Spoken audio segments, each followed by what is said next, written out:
પાટણ પંથકમાં અત્યારે એક ચર્ચાએ જોર પકડ્યું છે અને તે છે ઠાકોર સમાજનું બંધારણ. શું આ બંધારણ માત્ર ગરીબો માટે છે? શું મોટા ગજાના નેતાઓ અને આગેવાનો માટે નિયમો અલગ છે? પાટણના હારીજમાં એક લગ્ન પ્રસંગ બાદ આ સવાલોએ સોશિયલ મીડિયામાં તોફાન મચાવ્યું છે. ઘટના છે પાટણના પૂર્વ જિલ્લા ભાજપ પ્રમુખ દશરથ ઠાકોરના દીકરીના લગ્નની. આ પ્રસંગમાં વાજતે ગાજતે નિયમોના ધજાગરા ઉડતા જોવા મળ્યા છે. જે બંધારણને ઘડવામાં જે લોકોની મુખ્ય ભૂમિકા હતી તેમની જ હાજરીમાં આ નિયમોનું ઉલ્લંઘન થયું હોવાના આક્ષેપ થઈ રહ્યા છે. સાંસદ ગેનીબેન ઠાકોરની ઉપસ્થિતિમાં જ સમાજના નિયમોને નેવે મૂકવામાં આવ્યા છે.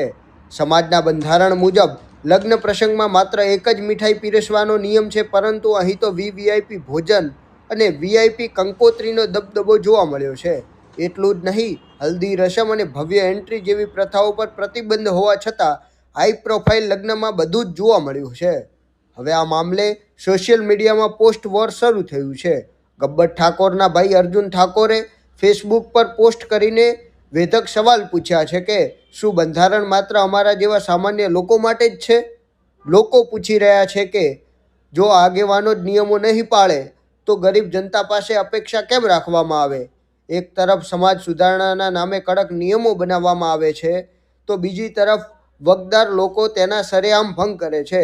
શું ઠાકોર સમાજના આગેવાનો આ મામલે કોઈ સ્પષ્ટતા કરશે કે પછી બંધારણના નામે માત્ર સામાન્ય લોકોનો જ મરો થતો રહેશે?